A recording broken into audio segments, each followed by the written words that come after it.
जय हिंद बच्चों। मैं Vikrant Chaudhary gallant defence academy के ऑनलाइन प्लेटफॉर्म से आप सभी का स्वागत करता हूं। तो बच्चों, जो आज का हमारा टॉपिक होने वाला है वो आज का जो हमारी जो करंट अफेयर है उससे रिलेटेड होगा। और आज का जो हमारा प्रोजेक्ट होगा वो होगा हमारा प्रोजेक्ट 15B। ये हमारा आज का टॉपिक है। हमारा टॉपिक है आपका आज का प्रोजेक्ट 15B। ठीक है, ये हाल ही में काफी जो है न्यूज में रहा है आपका प्रोजेक्ट 15B। मैं भी आपको बताऊंगा कि ये किससे रिलेटेड है और इसके अंदर हम क्या क्या पढ़ेंगे। आगे हम इसके बारे में डिटेल में पढ़ेंगे। ठीक है, तो जो हमारा जो प्रोजेक्ट 15B है वो किसके द्वारा कंडक्ट किया जा रहा है? वो होगा हमारी जो नेवल फोर्सेज है ना, नेवल फोर्सेज। ठीक है, तो ये आपका सीधे तौर पर किससे है? जो हमारी प्रतिरक्षा, हमारी डिफेंस सिस्टम से रिलेटेड है। तो ये आपका जो आपके डिफेंस के एग्जाम होंगे उसके पॉइंट ऑफ व्यू से इंपॉर्टेंट हो जाता है आपका प्रोजेक्ट 15B। ठीक है, तो मैं बताता हूं कि प्रोजेक्ट 15B के अंदर है क्या क्या इसके अंदर आएगा और क्या हम डील करेंगे। ठीक है, तो जो हमारा प्रोजेक्ट 15B होगा, मैं आपको बताता हूं कि जो हमारा जो इंडो पैसिफिक रीजन है, ये वाला जो रीजन होगा, इंडो पैसिफिक रीजन जो हमारा होगा, तो इसमें क्या है, जो ऊपर चाइना है।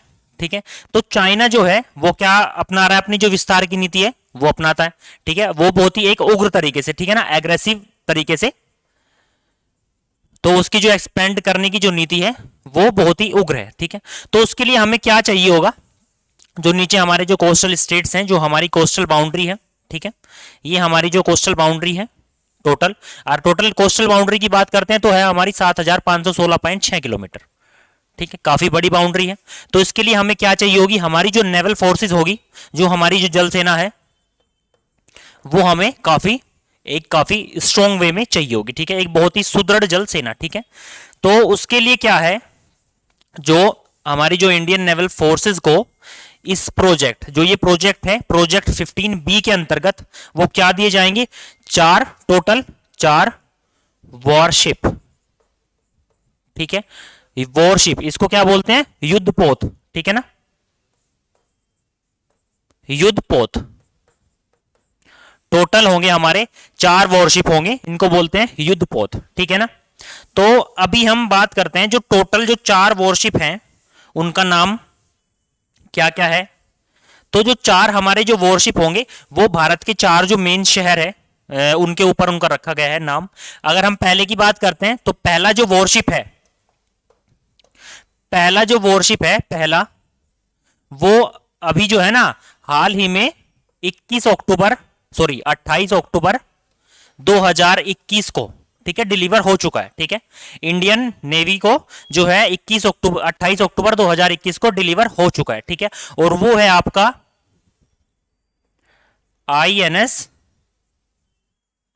विशाखापट्टनम। ठीक है, एक हो गया आपका INS विशाखापट्टनम। मैं आपको बताता हूं कि इसका जो मैन्युफैक्चर का जो टाइम है वो 2015, ठीक है ना, सितंबर 2015 से स्टार्ट हुआ और अभी आपका 28 अक्टूबर 2021 में यह सर्विस में आ चुका है। ठीक है, INS विशाखापट्टनम। ठीक है, तो एक वो आपका INS विशाखापट्टनम। अगर हम बात करते हैं दूसरा, जो हमारा जो दूसरा वॉरशिप होगा वो उसका नाम रखा जाएगा आपका INS सूरत। ठीक है, और एक होगा आपका INS इम्फॉल और एक है आपका INS मर्मगांव।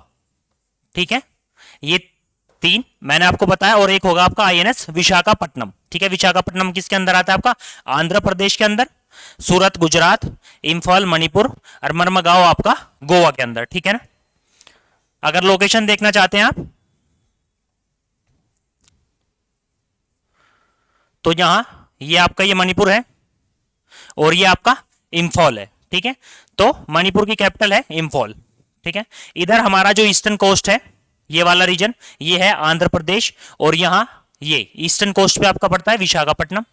अगर हम उधर जाते हैं तो ये है आपका गोवा, और गोवा ये हमारे वेस्टर्न कोस्ट पे है, और यहां है आपका मर्मगांव पोर्ट। ठीक है, मर्मगांव पोर्ट।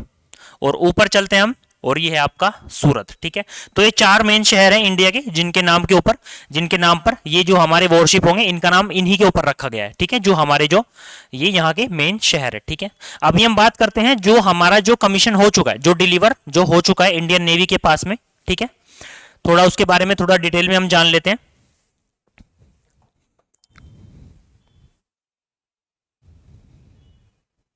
तो हमारा जो कमीशन जो सर्विस में आ चुका है, हाल ही में जो सर्विस में आ चुका है अक्टूबर 2021 में, उसके बारे में हम जान लेते हैं। नाम मैंने आपको बताया आईएनएस विशाखापट्टनम। ठीक है, अगर मैं बात करता हूं तो जो आईएनएस विशाखापट्टनम है इसको बनाया किसने है? ठीक है, इसको बनाया है आपका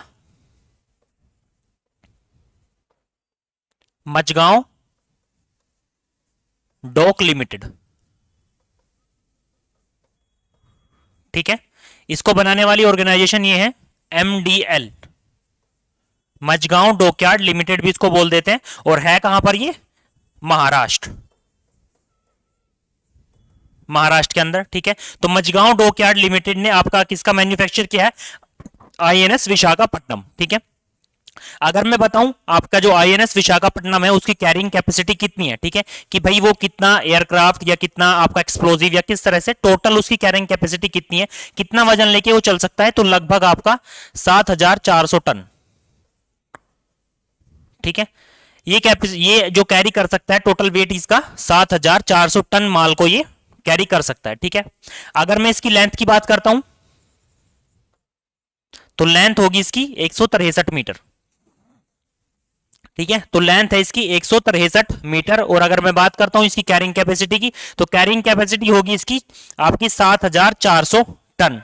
ठीक है भाई, तो अभी जो ये बनाए जा रहे हैं इनकी जो खास बात है, इनकी खास बात है कि इनके अंदर मोस्टली जो है हम जो कंपोनेंट या इनका जो कंपोजिशन, इनका कंटेंट जो हम यूज कर रहे हैं वो मोस्टली क्या है? इंडिजीनियसली है। ठीक है, मतलब स्वदेशी है। तो ये आपका जो विशाखापट्टनम जो अभी बनाया गया है वॉरशिप, तो इसमें लगभग 65 से 75%, ठीक है ना, 65 से 75%, ठीक है, ये क्या है? इंडिजिनस है। जो यहाँ के जो इसके मतलब कल पुर्जे, मशीन के जो कल पुर्जे हैं वो कहाँ बनाए गए हैं? भारत के अंदर। ठीक है, तो एक तरह से क्या है? स्वदेशी है। ठीक है, तो अभी जो है ये आपका सर्विस में आ चुका है। अगर हम दूसरे शिप की अगर बात करते हैं, जैसे मैंने आपको बताया जो दूसरा शिप है आपका आईएनएस मर्मगांव, जो गोवा का जो पोर्ट है उसके नाम पर है, तो इसकी मैन्युफैक्चरिंग स्टार्ट हुई है आपकी 2016 में। ठीक है, और अभी जो है ये सर्विस में कब तक आ जाएगा? 2022 में। ठीक है, तो जो आपका आईएनएस मर्मगांव है 2022 में सर्विस में, 2022 तक ये सर्विस में आ जाएगा। और बाकी बचे आपके आईएनएस इंफाल और आईएनएस सूरत, ये आपके 2023 से 24। ठीक है ना, ये अनुमान लगाया जा रहा है कि आपका जो आईएनएस इंफाल और आईएनएस सूरत, हाँ ठीक है, आईएनएस इंफाल और आईएनएस सूरत, ये आपका जो अनुमान लगाया जा रहा है वो आपका 2023 से 24 तक, 2023 से 24 तक ये आपके सर्विस में आ जाएंगे। ठीक है भाई,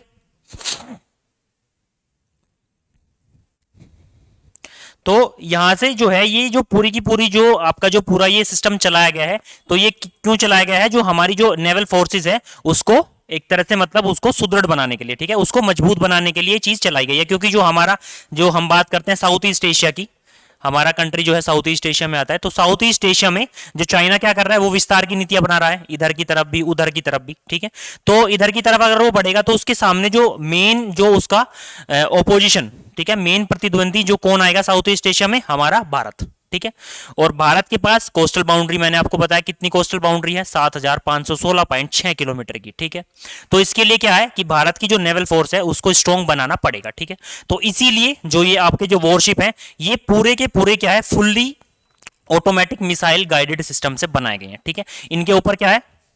आपकी दो तरह की मिसाइल लगाई गई हैं। एक है आपकी सरफेस टू सरफेस, जो सतह से सतह तक मार करती है, और एक है आपकी सरफेस टू एयर। ठीक है, तो इनमें जो है दो तरह की मिसाइल सिस्टम इसमें फिट किया गया है। एक है आपका सरफेस टू सरफेस और एक है आपका सरफेस टू एयर। ठीक है, अगर मैं बात करूं, आपको एग्जांपल देता हूं कि सरफेस टू एयर मिसाइल में आती है आपकी ब्राक, ब्राकेट और त्रिशूल, इस तरह से। ठीक है, एक ये आती है इसमें, ये सरफेस टू एयर है। अगर हम बात करते हैं सरफेस टू सरफेस की, तो सरफेस टू सरफेस आती है आपकी, एक आती है पृथ्वी। अगर मैं बात करूं सरफेस टू सरफेस की, तो होगी आपकी पृथ्वी। पृथ्वी के दो एडिशन है, फर्स्ट एंड सेकंड। ठीक है, ये हाँ एक दो और है सरफेस टू सरफेस की, अगर हम बात करते हैं तो एक दो मिसाइल और है। ठीक है, तो आपको याद रखनी है कि सरफेस टू एयर में आती है आपकी ब्राक 8, ब्राक 8 और आपकी त्रिशूल। और सरफेस टू सरफेस की बात करते हैं तो आती है आपकी पृथ्वी फर्स्ट और सेकंड, और आती है आपकी धनुष। ठीक है, एक पृथ्वी फर्स्ट एंड सेकंड, एक हो जाएगी आपकी धनुष।